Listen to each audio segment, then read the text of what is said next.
অনেক ক্ষেত্রে দেখা গেছে কিছু কিছু শীর্ষ সন্ত্রাসীও কিন্তু জামিন পেয়ে গেছে। যেহেতু তারা জামিন পেয়ে গেছে বা তারা কারা থেকে মুক্তি হয়ে গেছে, কিন্তু তাকে দিকে আপনাকে একটু খেয়াল রাখতে হবে।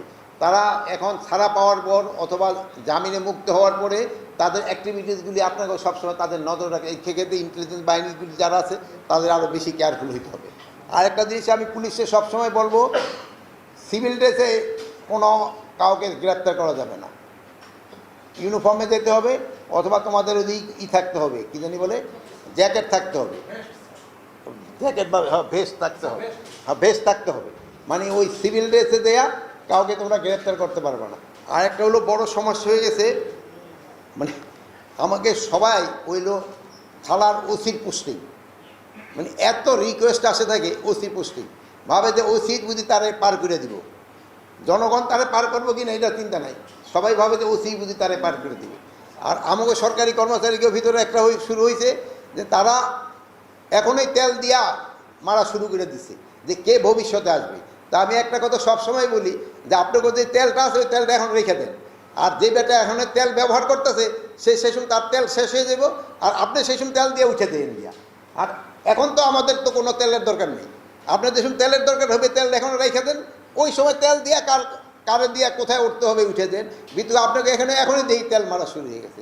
এখনই দেখি যে কোনো নেতা যদি আসে আমাকে অফিসে, আমাদের একজন এডিশনাল সেক্রেটারি, একজন জয়েন্ট সেক্রেটারি, নাহলে একজন ডেপুটি সেক্রেটারি তার পাশে হাঁটা এখনই শুরু করে দিছে। বাট এটা this is a very bad side.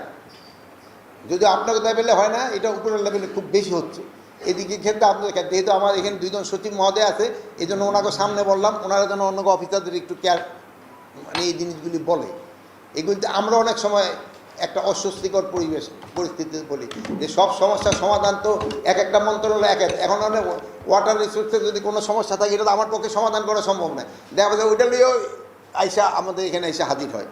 এই জন্য যে তেল, যদিও তেল সবারই দরকার, তেল ছাড়া অবশ্য কারোই চলে না, বাট ওই পরিমাণ মতো দিয়ে, আর আপনারা এখন এত বেশি দিয়ে ফেলছেন, নিজেরটা শেষই কিনে ফেলতেছে। এই তেলবাজির একটু যত তাড়াতাড়ি সম্ভব আপনারা বন্ধ করবেন। আর একটা হলো মাদক। দেশের সবচেয়ে বড় সমস্যা হচ্ছে মাদক, সবচেয়ে বড় সমস্যা হলো মাদক। এটার ক্ষেত্রে আপনারা ওই এখন বলতেছেন যে ডিভিশনাল হেডকোয়ার্টারে আপনাকে ওই কী বলে সেন্টার করার জন্য, কি বলে ওই মাদক খেয়ে যে কী হয় জানি, হ্যাঁ নিরাময় কেন্দ্র। আমি তো নিরাময় কেন্দ্র করতে যাবো না, আমরা যেন মাদক না খাই এটার ব্যবস্থা করতে হবে। আপনারা দেখা যায় যে 15,000 ফেন্সিডিল সাইডে দিয়া ওই 500 ফেন্সিডিল দিয়া জমা দিয়া ব্যবস্থা করে দেন, এইগুলি যেন না হয়। তো কিন্তু চাকরি থাকবো না, চাকরি কিন্তু সাথে সাথে চলে যাবে। শুধু আমি বলছি যে এই ক্ষেত্রে এই ব্যাপার না, আপনি আপনার ক্ষেত্রে ক্রিমিনাল কেস দেওয়া হবে। যেহেতু ডিপার্টমেন্টাল যে অ্যাকশন, এটা একটা এই 2 সচিব মহোদয় আছে, ডিপার্টমেন্টাল অ্যাকশনের একটা ফান্ড, ওনার এখানে ডিপার্টমেন্টাল অ্যাকশন অনেক দিনে 3 বছর পর 4 বছর পর্যন্ত যাওয়ার পরে ওনারা বলবে একটা লঘুদণ্ড দেওয়া হোক। লঘুদণ্ডতে কী পানিশমেন্ট এটা আমি বুঝিও না নিজে। আর যদি গুরুদণ্ড হলেও হ্যাঁ প্রমোশন পেয়ে যাবে। আর একটা জিনিস হলো সবচেয়ে ভালো, ওনাকে ওই ডিপার্টমেন্টাল অ্যাকশন নিতে নিতে রিটায়ারমেন্ট নিয়ে সে পেনশন মোটামুটি বাড়ি চলে যায়। এই জন্য আমরা বলছি যে এই সব কাজে যারা জড়িত হবে তাদের ক্ষেত্রে ক্রিমিনাল অ্যাকশন নেওয়া হবে। আগে পুলিশের একটা বড় বাণিজ্য ছিল ভর্তি বাণিজ্য, আর একটা ছিল এই পোস্টিং বাণিজ্য। ভর্তি বাণিজ্যটা মোটামুটি আমার মনে হয় আমরা একটা কন্ট্রোলে নিয়ে আসছি। কোনো একটা এসপিও বলতে পারবে না যে এত পুলিশ নিয়োগ হয়েছে যে স্বরাষ্ট্র উপদেষ্টা কারো একটার জন্য রিকোয়েস্ট করছে। একটা এক্সাম্পল দিতে পারবে না যে আমি কারোর জন্য একটা রিকোয়েস্ট করছি যে অমুকের জন্য একটাই দাও, ওরে ভর্তি করো।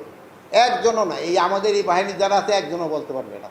কিন্তু আগে তো ওই পকেটে থেকে লিস্ট ধরাই দিতে, এই নিয়ে নিতে এই একটা থেকে বাঁচে। আর একটা পোস্টিং বাণিজ্য থেকে এরা কিন্তু বাঁচছে। পোস্টিং বাণিজ্য এখন একটা কমিটির মাধ্যমে একটা পোস্টিং হয়, উপরের পোস্টিংগুলি, এটার থেকে কিন্তু একটু কমছে। তো যে নিচে খাদ্য যে ওসি 2-4টা পোস্টিংয়ে ওরা পয়সা খায় কিনা এটা আমি অবশ্যই বলতে পারবো না, যেহেতু ডিস্ট্রিক্ট ওসি তো ওরা পোস্টিং করে দিয়ে যেটা ওনারা করে, এখন ওনারা খায় কিনা আমি বলতে পারি না, বাট আমি বলতে পারবো এটা অনেক কমছে। আর একটা জিনিস হলো, আমি আশা করবো আপনার থেকে এই পোস্টিং কি বাণিজ্যে কোনো ওসি যেন ঘুষ না খায়, এটাও যেন আমি শুনতে চাই।